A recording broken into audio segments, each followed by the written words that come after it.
Hello guys, today हम लोग discussion करेंगे रेलवे स्टॉक के बारे में के IFC, IRCTC and RVNL. Okay, दोनों के चार्ट के हिसाब से अपन जानेंगे एंट्री कहाँ लेना है और stop loss and then exit कहाँ करना है। ओके, ये तीनों का हम लोग आज अपडेट जानेंगे। सबसे पहले आईआरसीटीसी है। इन डेली बेसिस पे जो RSI है 71 है। ओके, यानी कि इसमें मोमेंटम है। जैसे कि आप देख पा रहे हो चार्ट पे, जो इसका हायर हाई था जहाँ पर से ये ब्रेक आउट किया 734।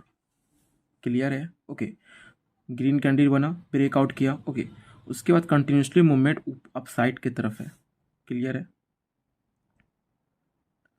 देखिए, जो कंटिन्यूसली इसका मूवमेंट है IRCTC का, वो ऊपर की तरफ है। ठीक है, जो इंस्टेंस जो लेटेस्ट इसका बना हुआ है 900, अभी करंट मार्केट प्राइस है 905 के पास। ओके, ये वाला शेडो है 923। ओके, जो हायर हाई बनाया हुआ है 923। अगर देखिए, जैसे कि आप देख पा रहे हो ट्रेंड ऊपर ही की तरफ है, जो इसका लोअर लो है ब्रेक नहीं कर पा रहा है। ओके, यानी कि बायर इसमें एक्टिव है, अभी भी इसमें बुल रन यानी कि तेज़ी देखने को मिल सकती है। अगर 923 ब्रेकआउट कर देता है तो फर्स्ट टारगेट रहेगा 960 एंड सेकेंड टारगेट रहेगा 1000 के आसपास। ओके, सेकेंड टारगेट रहेगा 1000 के आसपास। अगर स्टॉप लॉस लगाना है तो स्टॉप लॉस हम लोग लगा के चल सकते हैं इसका लोअर लो, यानी 850 के आसपास स्टॉप लॉस लगा के अपन चल सकते हैं। ओके, क्योंकि यहाँ पे स्ट्रॉन्ग स्टॉप लॉस वर्क करेगा। जैसे कि आप देख पा रहे हो कि ये जो 2-3 कैंडल है, ओके, ये जो ग्रीन रेड ग्रीन इतना हाई मोमेंटम क्यों आया, ये देखो यहाँ पे आया 13% का। ओके, RSI हाई हो गया 84, यानी कि ओवरबॉट से भी ऊपर हो गया, यानी अब इसे डाउन होना था। तो ये वाला जो कैंडल बना बीच वाला, उसको हम लोग बोलते हैं इवनिंग स्टार। मतलब अगर ये छोटा रहता है, जो इसका शेडो है ये कुछ ज़्यादा बड़ा है। ओके, ये शेडो अगर ये कम रहता तो अपन बोल सकते थे कि इसको ये इवनिंग स्टार का मतलब होता है डाउन ट्रेंड। ओके, बट यहाँ पे इनडिसीजन कैंडल इसको अपन बोलते हैं कि जिसका शेडो बड़ा होता है एंड बॉडी स्मॉल होता है। क्लियर है? बगल में जो रेड कैंडल इसीलिए बना क्योंकि RSI बहुत ज़्यादा हाई था। जैसे कि आप देख पा रहे हो, ये वाला देखो, जो ग्रीन कैंडल बना उस टाइम RSI था 84। ओके, और जब रेड कैंडल बना, जब नीचे की तरफ डाउन ट्रेंड आया तो उस टाइम RSI था 62। ओके, जो स्ट्रेंथ था वो टूट गया था। ओके, फिर नया हायर हाई बना रहा था। ओके, फिर जो ट्रेंड था वो कंटिन्यूसली ऊपर की तरफ गया। जो इसका पिछला जो लो था उसको ब्रेक नहीं कर पाया। आप कैसे पहचानेंगे पिछला लो क्या होता है? ओके, मैं बताता हूँ, ध्यान से समझो। ये जो ये जो रेड कैंडल है, क्लियर है, ग्रीन कैंडल बना, तो ग्रीन कैंडल अगर इसके थोड़ा सा अगर जो लोअर है रेड कैंडल, इसके थोड़ा सा भी नीचे बनता तो अपन बोल सकते थे कि पिछला लो ब्रेक किया हुआ है। ग्रीन कैंडल बना, फिर जो नेक्स्ट कैंडल बना तो ये ग्रीन कैंडल की लोअर नहीं किया, फिर इसके नीचे एक इन्वर्टेड हैमर बना। ओके, फिर ये ग्रीन कैंडल के लो नहीं किया, या ये कैंडल के लो नहीं किया। ओके, फिर ये ग्रीन कैंडल नेक्स्ट डे बना, फिर ये रेड कैंडल के लो नहीं किया, फिर जो नेक्स्ट कैंडल जो बना, ओके, फिर ये ग्रीन कैंडल को लो नहीं किया। तो अपन इससे अंदाज़ा लगाते हैं कि इस ट्रेंड अप साइड की तरफ है या डाउन साइड की तरफ है। ओके, क्लियर है? अब नेक्स्ट अपन जानेंगे आईआरसी।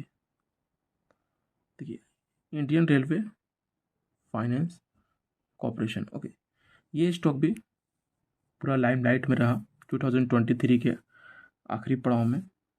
सितंबर से इसमें मोमेंटम आना स्टार्ट हो गया था। जैसे कि आप देख पा रहे हो 1 सितंबर से पूरा क्लियरली पूरा मोमेंटम आया। यहाँ देखो, मज़े की बात क्या है, ये जो ग्रीन कैंडल बना, इस जो ये रेड कैंडल बन रहा था। ओके, ग्रीन कैंडल बना तो उस टाइम मोमेंटम दिया 10% का, 88 RSI हो गया। अब जब RSI 88 है तो स्ट्रेंथ बहुत हाई है, ओवरबॉट है, अब इसे डाउन होना ही होना है। इसलिए मैं हमेशा RSI को प्रेफर करता हूँ। कितना भी इंडिकेटर है, आप अगर सर्च करोगे यहाँ पे इंडिकेटर पे जाके, बहुत सारे इंडिकेटर है। ओके, मगर आप बहुत सारे इंडिकेटर अगर आप सर्च करोगे जाके, और आप किसी एक पे कमांड करना पड़ेगा जो आपको सूटेबल लगे।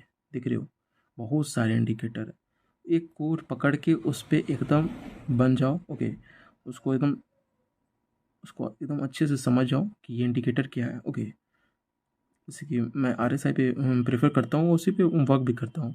देखो, जो 88 बना था RSI, नेक्स्ट दिन तो गिरना ही था इसको। ओके, फिर ये गिरा अच्छा खासा 2.5% रिवर्सल किया। ओके, फिर 83 RSI आ गया, फिर थोड़ा सा डाउन हुआ, फिर जब तक नहीं करेक्ट किया, जब तक नहीं 60-63 RSI नहीं आया, फिर एक मोमेंटम बना के फिर अपसाइड की तरफ ये किया। ओके, ये RSI इतना ही रहा। RSI और डाउन होते चला जाता है क्योंकि जो स्ट्रेंथ रहता है ना वो एक सा ऐसे से वर्क करेगा। तो ये पिछला 14 डे का रिकॉर्ड करता है। आप ध्यान से देखना, यहाँ RSI 14 लिखा होगा।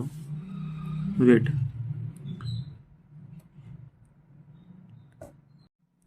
तो यहाँ पे RSI 14 लिखा हुआ है। ओके, इसका मतलब ये होता है कि पिछला 14 दिन का रिकॉर्ड कि इसमें कैसा मोमेंटम था कि नहीं था, वो 14 डिसाइड करता है। ओके, अभी जो करंट मार्केट प्राइस है 175 है, जो इसका हायर हाई था 104।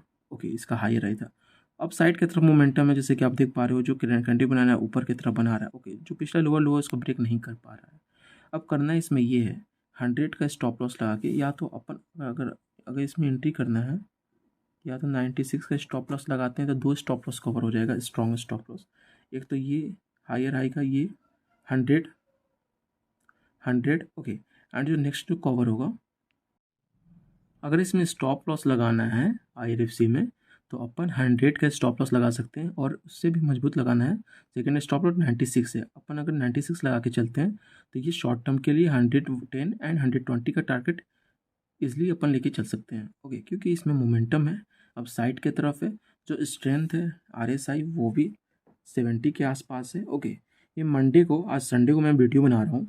अगर मार्केट थोड़ा सा भी ऊपर रहा, 100 पॉइंट निफ्टी या 150 पॉइंट ऊपर रहा, तो ये ईजिली कम से कम 3% या 4% का टारगेट दे के रहेगा। ओके, अब most of the probability chance है कि ब्रेकआउट कर देगा ये रेजिस्टेंस जो कि 104 है।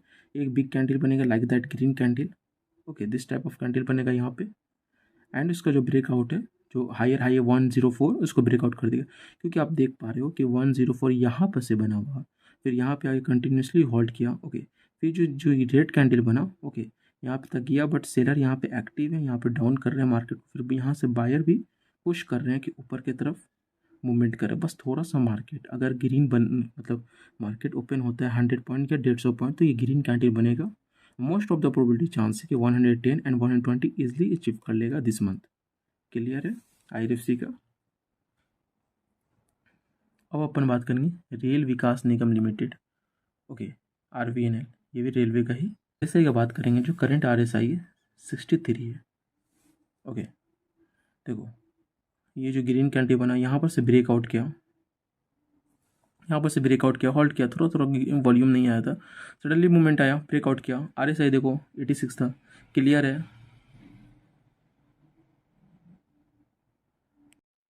RSI 86 था। ओके, 70% का ग्रोथ दिया। ओके, जो इसका करंट मार्केट प्राइस था उस टाइम 177 था। ओके, सॉरी, इसका अगर हायर हाई देखेंगे तो 191 था, ओपन हुआ था 169 पे। ओके, लो गया था 168। ओके, 17% का मूव दिया, 86 RSI था। अब इसको ध्यान से समझो, अब जब RSI 80 के प्लस चला जाता है, ओके, तो वो हायर मोमेंटम में हो जाता है। Most of the probability chance होता है कि थोड़ा सा करेक्ट करेगा। ओके, या तो थोड़ा सा हॉल्ट करके सरवाइव करेगा, जो RSI जो इसका स्ट्रेंथ है वो थोड़ा सा डाउन करेगा, उसके बाद फिर वो ऊपर की तरफ मूवमेंट बनाएगा। अब देखो 17% तो दे दिया, फिर जो नेक्स्ट दिन कैंडल बना 10.5% का मूव किया, 67 RSI है क्या, क्योंकि ओवरबॉट था, बहुत ज़्यादा ओवरबॉट था। जो लोग यहाँ पे बने होंगे वो लोग यहाँ पे से टारगेट अचीव कर लिए। ओके, जो लोग BTS टिके होंगे, बाई टू सेल टुमारो यहाँ तक थे। ओके, जो लोग स्टॉप लॉस लगाए होंगे, स्टॉप लॉस तड़ हिट हुआ, उसके बाद मार्केट डाउन हो गया। ध्यान से सुन मैं क्या बोल रहा हूँ। जो लोग यहाँ पे हॉल्ट, यहाँ पे मोमेंटम नहीं था, वॉल्यूम कम था, सडनली मोमेंटम आया, लोग बने, ठीक है, जो भी रिटेलर थे वो बने, साथ साथ मूवमेंट किया ऊपर की तरफ, 80+ RSI गया। ओके, यहाँ पे 10% का टारगेट मिल गया। अब लोगों ने स्टॉप लॉस लगाना स्टार्ट कर दिया, स्टॉप लॉस लगाया, स्टॉप लॉस ट्रिगर हो गया, सडनली मार्केट मूव करके नीचे की तरफ। क्लियर है, फिर यहाँ पर से थोड़ा सा हॉल्ट किया, फिर यहाँ पर से देखो ट्रेंड ऊपर ही की तरफ था। अभी भी जो ट्रेंड है वो ऊपर ही की तरफ है। जो अभी जो करंट मार्केट प्राइस है 184.65 है। क्लियर है, अगर 190 ब्रेकआउट कर देता है, जो इसका हायर हाई है 203 है। क्लियर है, अगर 190 ब्रेकआउट कर देता है तो धीरे धीरे सर्वाइव करके अपसाइड की तरफ मोमेंटम कर सकता है। क्लियर है, क्योंकि ये ऊपर की तरफ ट्रायंगल बना हुआ है और रेजिस्टेंस भी इसका 65 है। स्टॉप लॉस लगाना होगा तो यहाँ पे अपन स्टॉप लॉस लगा के चल सकते हैं, 180 का स्टॉप लॉस लगा के चल सकते हैं। अगर इसको जब भी ब्रेकआउट करेगा, जो इसका हायर हाई है, ये जो रेड कैंडल है, अगर 187 ब्रेकआउट करता है तो अपन स्टॉप लॉस लगा के चलेंगे 180 का, क्लियर है। उसके बाद एंट्री लेंगे, यहाँ पे डबल स्टॉप लॉस हो जाएगा, एक 187 भी हो जाएगा क्योंकि रेजिस्टेंस ब्रेकआउट कर दिया है, एंड 180 भी हो जाएगा। फिर अपन टारगेट लेके चलेंगे 200 के आसपास, 195 का। अगर 200 ब्रेकआउट कर देता है तो फिर 220 एंड 250 के आसपास, क्या? Okay, thank you so much for video देखने के लिए। चैनल के सपोर्ट के लिए लाइक शेयर सब्सक्राइब कर दीजिएगा।